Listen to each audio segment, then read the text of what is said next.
Today I'm going to show you how I got monetized here on YouTube with only one video. If you want to learn how I did it, you stick to the end of the video. I have a special tip for you there. So that one video that got me monetized, for a smaller channel like me with no influence or Instagram followers or anything at all, or no shout out from a big creator, that even possible? But before we get into the details, let me tell you how it led up to that day of me being finally monetized. Here's my channel, very niche about photography and filmmaking, until this day that I posted this video, how to transfer everything to your new Mac fast, okay? Fast. It was important for the title. Well, at first, nothing out of the ordinary. First week, it only got 164 views, which I wasn't really too mad about since it only took me 2 hours to make that. Roughly about 30-40 minutes to film and another hour or so editing and optimizing it, making the thumbnail and posting it on YouTube pretty quick. Literally, I didn't even think about it. So I posted that video on November 3. By the end of that same month, it was at 1.9 thousand views and increasing steadily. End of the year, it was at 8.9 thousand views, which probably isn't shocking or something to be impressed about, but for a small channel with no subscribers, that's pretty impressive. Into the following year, videos slowed down a bit, gaining about 100 or 200 views every day, and nothing special. I'm just kidding, that's pretty big, at least for my channel. So nothing was too crazy happening until July. Apple announced the new MacBook Air M2. And for some reason, the YouTube algorithm picked my video up, not exponentially, but just a tiny bit. Just boosted me to about 7,000 watch hours. I was able to do the watch hours before I even got to 1,000 subs. If you didn't know, the requirement for YouTube partnership to get monetized is 1,000 subs, 4,000 watch hours. Oh, and by the way, I know that it's that video alone that did it, even though I posted it the year before that, because I never really uploaded anything. Why did YouTube pick it up the following year? My speculation was that people who buy the Air isn't as techy as those who buy the Pro versions. So, was it an accident? Well, somewhat, but I knew it was gonna perform good. I just didn't expect it to get me to 7,000 watch hours. I know this is not a tech-related video, but I think it's important that you know this part of the story, so bear with me, okay? So how did I come up with the idea of making that video? When Apple announced their new groundbreaking laptops, I went ahead and placed an order to replace the previous one I had.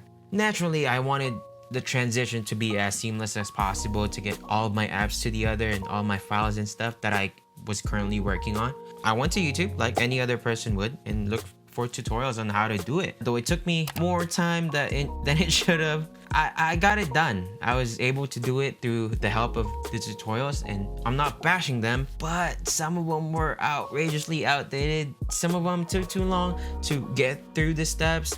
Some of them just literally skipped major steps of the whole process, which made it impossible for you to learn how to do it. And that provided a problem that can be answered with a video, even by a small YouTube channel. So I made one. I created it with the very least effort, so in case it doesn't work, I'll just shrug it off, right? So how can you also do the same? If you're vlogging and you're not getting the momentum that you want, I would recommend stop it right now. And not ever, but only until you get some audience. Because vlogs, you need the person to be super invested in you personally as a person, as them as people of persons personally. Or you can make your vlogs very topical and make it less about you and more about a specific topic. Make searchable content. Vlogs are ultimately reliant on the YouTube algorithm. Some people are super good at making vlogs and they just never get a break from the YouTube algorithm. But if you make searchable content that people are actively seeking, you just need to know a little bit more than the average person about titling and thumbnails, and I'm pretty sure you'll get some traction. I would recommend you make it something that you like personally, so you still enjoy the process even though it's not what you intended to do on the platform. So for me, I like photography. Naturally, I like tech.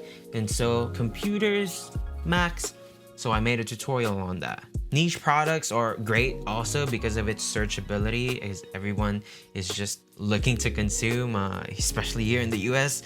We have a consumerism culture. You also get affiliate opportunities along that even before you get monetized, although I didn't explore that as much, but that's obviously something that you can explore. Another thing that I would recommend is look for things that are on trend, like what Mr. Beast did with Squid Game. When he made that video, Squid Game was popping, and you know what happened and how that turned out, because it went to the moon. If you're into makeup, do a makeup tutorial on how to do a certain look from a specific show that's trending. If you're doing photography or filmmaking, maybe make a lighting tutorial or recreate a scene with a smaller budget or something like that. Make it relate to your niche and have it tied to that trendy topic. It doesn't need to be a show or a movie, but any trendy topic. Or do what I did. I experienced the problem and assumed that other people are going through that same problem, and I created a video that can answer that problem. And so, the final and last special tip. This especially applies for starting channels like me. I'm still a starting channel, although I'm monetized. I haven't made a single dime. Make an evergreen video. What's an evergreen video? It's a video that people watch over and over and over and over. Like my video, it's an answer to a question that people will ask time and time, release after release after release. The algorithm didn't really pick it up until Apple released another version of that laptop, a better version of that laptop. Who knows what's gonna happen next year and the year after that.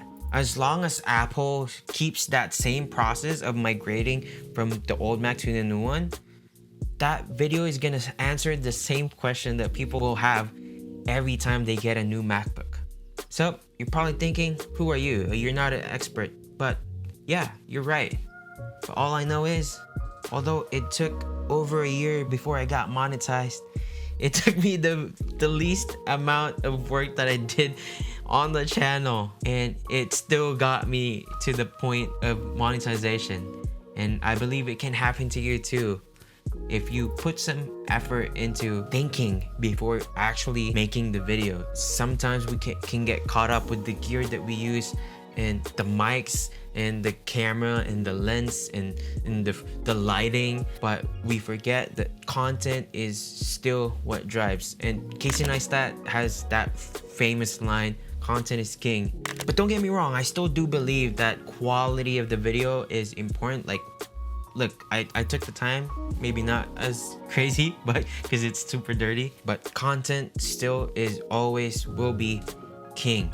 If you got to this part of the video, I want to thank you for sticking around. If this helped you in any way, shape, or form, if you're interested in more content like these and anything photo, video, audio, gear related stuff, please consider subscribing and hitting the like button of this video because it really helps with the YouTube algorithm. Thank you so much for coming.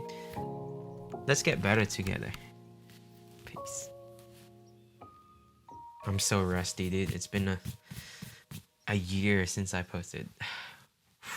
This process is taking longer than it should. It's fun though. I like it. I missed it.